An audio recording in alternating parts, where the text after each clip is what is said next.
దానికి కారణం నీరు. పంట పండించాలంటే 4 కావాలండి. భూమి కావాలి, విత్తనం కావాలి, రైతు శ్రమ కావాలి, నీరు కావాలి. ఈ 4 ఏది లేకపోయినా పంట పండదు. అలాంటి నీటిని మనం కాపాడుకోవడానికి ఈరోజు గోదావరికి అడ్డంగా అనేక ప్రాజెక్టులు కట్టుకున్నాం. ప్రాజెక్టు రిజర్వాయర్స్ అన్ని కూడా నిల్వ చేసుకున్నాం. నీళ్లను ఒకటికొకటిగా పూర్తి చేసుకున్నాం. ఈరోజు మా నిజాం సాగర్ నీరు కూడా 2వ పంట వండుతుంది అంటే అది కేసీఆర్ గారి పుణ్యమే. లేకుంటే నిజాం సాగర్ ఎప్పుడు ఎండాకాలం వచ్చిందంటే నిజాం సాగర్ నీటి ఉండేది కాదు, ఎప్పుడు ఎండిపోయేది. అది కొండపోచమ్మ సాగర్ ద్వారా కానీ ఇతర ప్రాంతాల ద్వారా కొండపోచమ్మ సాగర్ నుంచి నిజాం సాగర్ నీళ్ళు తెచ్చుకొని ఈరోజు నిజాం సాగర్ కింద 1,30,000 ఎకరాలు నిజాం సాగర్ కింద 2వ పంట పండిస్తున్నాం. ఆ విధంగా సింగూరు ప్రాజెక్టు కింద సరే వర్షం పడ్డది పుష్కలంగా, అక్కడ 40,000 ఎకరాలు నీళ్ళు ఇస్తున్నాం. ఎక్కడ చుక్క కనబడ్డా, ఎక్కడ నీళ్ళు కనబడ్డా దాన్ని సద్వినియోగపరుచుకుంటేనే పంట పండుతుంది. నేను చెప్పిన ప్రకారంగా 4 అవసరం కాబట్టి ఈ 4 రెడీ ఉన్నాయి. విత్తనం రెడీ ఉంది, రైతు శ్రమ తయారు రెడీ ఉంది, భూమి రెడీ ఉంది. 4వది కావాల్సింది వాటర్, నీరు. నీరుంటే రైతు కష్టపడి కోట్లాది రూపాయల పంట పండిస్తాడు, టన్నుల కొద్ది పంట పండిస్తాడు. కానీ ఈ ప్రభుత్వానికి ఎందుకో మరి వచ్చినప్పటి నుంచి 40 రోజులు అయిపోయింది, ఆరోపణలు చేయడం తప్పితే ఆలోచన చేస్తలేరు. ఆలోచన చేసి సరే మీరు కాళేశ్వరం గురించి మాట్లాడారు, ఎంక్వైరీ చేసుకోండి. దాని గురించి పొద్దున్న దాకా మాట్లాడేది అవసరం లేదు. జ్యుడిషియల్ ఎంక్వైరీ అన్నారు, చేసుకోండి, మేము స్వాగతిస్తున్నాం. కానీ ఎక్కడైతే రిజర్వాయర్స్ నీళ్ళు ఉన్నాయో వాటిని ఎక్కడ ఏ ప్రాంతానికి ఇవ్వాలో ఆలోచన చేయండి. ఇప్పుడు ఒక్క టీఎంసీ నీరు, నేను అనుభవజ్ఞ చెప్తున్నాను, 47 సంవత్సరాలుగా ఈ ఇరిగేషన్ ప్రాజెక్ట్ మీద అనుభవం నాకు ఉంది. ఒక్క టీఎంసీ నీరు సద్వినియోగపరుచుకుంటే 10,000 ఎకరాల పంట పడుతుంది. వరి పంట అయితే అది ఆరుతడి పంట అయితే 15,000 ఎకరాలు పడుతుంది. ఇవాళ వరి పంటకి అలవాటు పడ్డట్టు రైతాంగాన్ని నీరిస్తే ఈరోజు మల్లన్న సాగర్లో 13.81 టీఎంసీ ఈరోజు ఉంది. అనంత సాగర్లో 1.5 టీఎంసీ ఉంది. రంగనాథ్ సాగర్లో 1.5 టీఎంసీ ఉంది. అన్నపూర్ణ రిజర్వాయర్లో 2 టీఎంసీ ఉంది. కొండపోచమ్మ సాగర్లో 8 టీఎంసీలు ఉన్నాయి. ఇంక ఇది కాకుండా పైనుంచి కూడా కొత్తగా నీరు వస్తూనే ఉన్నాయి, ఇన్ఫ్లోస్ వస్తూ ఉన్నాయి. ఈ 27-30 టీఎంసీల నీటిని మీరు ఈ యాసంగిలో పంటకు ఇస్తే దాదాపు 2.5 నుంచి 3 లక్షల ఎకరాల పంట పడుతుంది. ఈరోజు నీళ్ళు వదిలిపెట్టకుండా, నిర్ణయాలు తీసుకోకుండా పొలాలన్నీ పడవ పెట్టారు. ఏం కోపం ఇది? దేనికోసం? రైతుల మీద కోపమా? ఎవరి మీద కోపం ఇది? ఉంటే మా మీద కోపం ఉండదు, చూద్దాం. జ్యుడిషియల్ ఎంక్వైరీ అయిపోతే ఎవరి మీద తప్పుందో తేల్తారు, శిక్షించబడతారు. కానీ రైతాంగాన్ని కాపాడండి. ముందుగా రైతులు నీళ్ళు ఇవ్వండి, రైతులు పంట పండిస్తారు. యాసంగి టైం అయిపోతూ ఉంది, ఇప్పుడే కొన్ని ప్రాంతాల్లో నాట్లు కూడా అయిపోయినాయి. దయచేసి ఇప్పటికైనా తొందరలో నిర్ణయం తీసుకొని ఏ ప్రాజెక్టుకి ఎంత నీళ్ళు ఉన్నాయో మీకు తెలుసు. మా దగ్గర రికార్డు మీ దగ్గర ఉంటే అధికారులు చెప్తారు.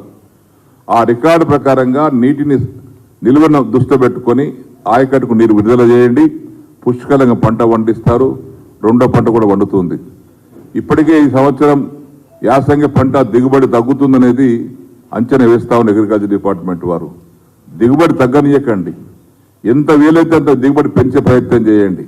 అంతేగాని రోజు ఢిల్లీలో పోయినా అదే మాట, హైదరాబాద్లో వచ్చినదే మాట, కాళేశ్వరం ప్రాజెక్ట్ అట్లా అయింది, కాళేశ్వరం ఇట్లా అయింది. ఏదైతే అయిందో తెలుస్తుంది కదండి, ఎక్కడ జరిగిందో పొరపాటు తెలుస్తుంది కదా. అదొక్కడే పట్టుకుని ఎందుకు దాన్ని వేలాడుతున్నారు?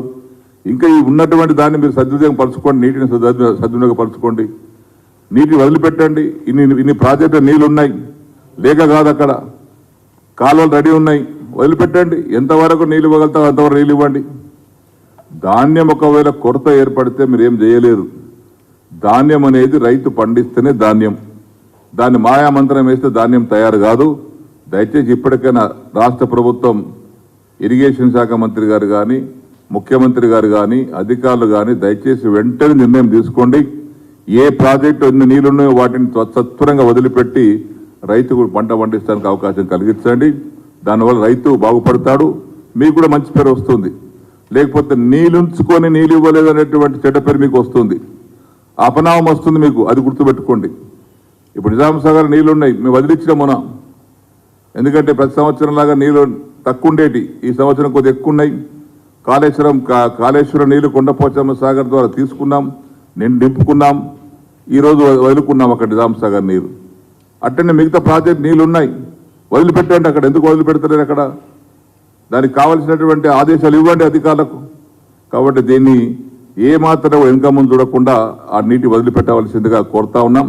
అదేవిధంగా నాగార్జున సాగర్ ప్రాజెక్టు ఉంది, అక్కడ నుంచి ఇప్పుడు 150 టీఎంసీల డెడ్ వాటర్ ఉంది. డ్రింకింగ్ వాటర్ కోసం ఇవ్వండి, దానికి ఒక ప్రొవిజన్ ఉంది. 510 అడుగుల కంటే తక్కువ పోతే లిఫ్ట్ చేసుకోవచ్చు, లిఫ్ట్ చేసుకొని పైపుల ద్వారా హైదరాబాద్ తాగడానికి ఇచ్చుకోవచ్చు. అక్కడ రైట్ కెనాల్ ద్వారానేమో వాళ్ళేమో ఆంధ్ర వాళ్ళు తీసుకెళ్తా ఉన్నారు ఇరిగేషన్ కోసం. మన తూమేమో మన సులుసు పైన ఉంది, 4 షోలో ఉంది. ఆ 4 షోలో ఉంది కాబట్టి మన నీళ్ళు రావు. ఎత్తిపోతా వేసుకుంటేనే లిఫ్ట్ చేసుకుంటేనే నీళ్ళు వస్తాయి మనకు. కనీసం తాగటానికని ఉపయోగించుకోండి, దాన్ని సద్వినియోగపరచుకోండి. ఇటు తాగటానికి ఇబ్బందికరంగా వస్తుంది, సాగునీటికి ఇబ్బందికరంగా ఉంది. ఇవన్నీ వదిలిపెట్టి ఎక్కడికి వెళ్ళి మహారాష్ట్రకి వెళ్ళి తీసుకొస్తారట. 1300 కిలోమీటర్లు ఉన్నటువంటి ఆ ప్రాజెక్టు కోయినా డ్యామ్ అట. కోయినా డ్యామ్ దగ్గర నుంచి 1300 కిలోమీటర్ డ్యామ్కి వెళ్ళి 30 టీఎంసీల నీళ్ళు కావాలని కోరుకుంటే ఖచ్చితంగా 3 టీఎంసీలు రావు. ఎవాపరేషన్, ట్రాన్స్మిషన్ లాసెస్ అవుతాయి. కాబట్టి ఇలాంటి అనాలోచితమైనటువంటి చర్యలు చేయకండి. దాదాపు కాళేశ్వరం ప్రాజెక్టు మీద పేరుతో బురదల్లే ప్రయత్నం చేయకండి. సత్వరమే నీటి వదిలిపెట్టి రైతాంగాన్ని కాపాడండి.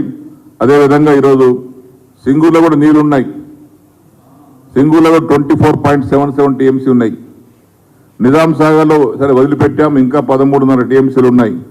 శ్రీరామ్ సాగర్లో 90 బదులు 64 టీఎంసీలు ఉన్నాయి. నీళ్ళు పుష్కలంగా ఉన్నాయి.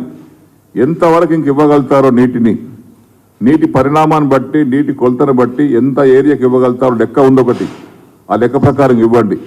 అంతేగాని నీటిని దాచిపెట్టుకొని రైతుకు ఇబ్బంది పెట్టి పంటలు పండకుండా నీళ్ళు ఇవ్వకుండా మేమేదో కాలయాపన చేస్తాం, బురద చల్లుతాం మీద. బురద చల్లే కార్యక్రమం అవసరం లేదండి. తెలుసు, ప్రజలందరూ తెలుసు ఎవరేం చేశారు. ఇరిగేషన్ ప్రాజెక్టు గురించి దేశంలో ఇరిగేషన్ ప్రాజెక్టు పితామహుడే కేసీఆర్ గారు. ఏదో చిన్న చిన్న పొరపాటు జరుగుతాయండి కన్స్ట్రక్షన్లో, ఆ కన్స్ట్రక్షన్ కంపెనీ బాధ్యత తీసుకుంటుంది. చెక్ డ్యాములు కడుతున్నాం, మాంజిర గడ్డం కానీ గోదావరి గడ్డం కానీ చిన్న చిన్న డ్యాములు కడతా ఉన్నాం. లక్షలాది ఎకరాలు పారుతా ఉన్నాయి. వల్ల నా కాన్స్టిట్యున్సీలో 2 చెక్ డ్యాములు కట్టాం. 1000 ఎకరాలు పంట పడుతూ ఉంది మోటార్ల ద్వారా, బోర్ల ద్వారా, పైపుల ద్వారా. ఇట్లాంటి వాటర్ ఇచ్చి సద్వినియోగపరచుకోండి, దానివల్ల ఉపయోగపడుతుంది తప్పితే బేసిజాలకు పోయి ఈరోజు పట్టుదలకు పోయి మేము ఎందుకు ఇవ్వాలి నీళ్లు అనేటువంటి ఆలోచన మంచిది కాదు. వెంటనే ఈ నీళ్లున్నటువంటి ప్రాజెక్టుల్లో నేను లెక్కతో సహా చెప్పాను, ఎన్ని టీఎంసీలు ఉన్నాయో లెక్కతో సహా చెప్పాను. ఈ నీళ్లన్నిటిని కూడా వదిలిపెట్టి రైతుకు పంట పండించడానికి అవకాశం ఉండి నీరు వదిలిపెట్టవలసి కోరుకుంటూ, రాష్ట్రంలో ధాన్యం కొరత ఏమైనా ఏర్పడితే రాష్ట్ర ప్రభుత్వం బాధ్యత వహించాల్సి వస్తుంది. ఎందుకంటే మనకు ఇప్పటికి అన్నపూర్ణగా పేరు వచ్చినటువంటి రాష్ట్రానికి మీరు అధోగతి పాలు చేయకండి. అనాలోచిత చర్య వల్ల రైతులకు ఇబ్బంది పెట్టకండి, మీకు చెడ్డ పేరు రాణించుకోకండి. ముఖ్యమంత్రి గారికి, ఇరిగేషన్ మంత్రి గారికి విజ్ఞప్తి చేస్తా ఉన్నాను. వెంటనే ఈ ప్రాజెక్టుల్లో ఎంత నీళ్ళైతే ఉన్నాయో ఇక్కడ టీఎంసీల లెక్కతో సహా చూపిస్తా ఉన్నాం. వెంటనే నీటిని వదిలిపెట్టవలసిందిగా విజ్ఞప్తి చేస్తా ఉన్నాం. అయ్యా లిఫ్ట్లు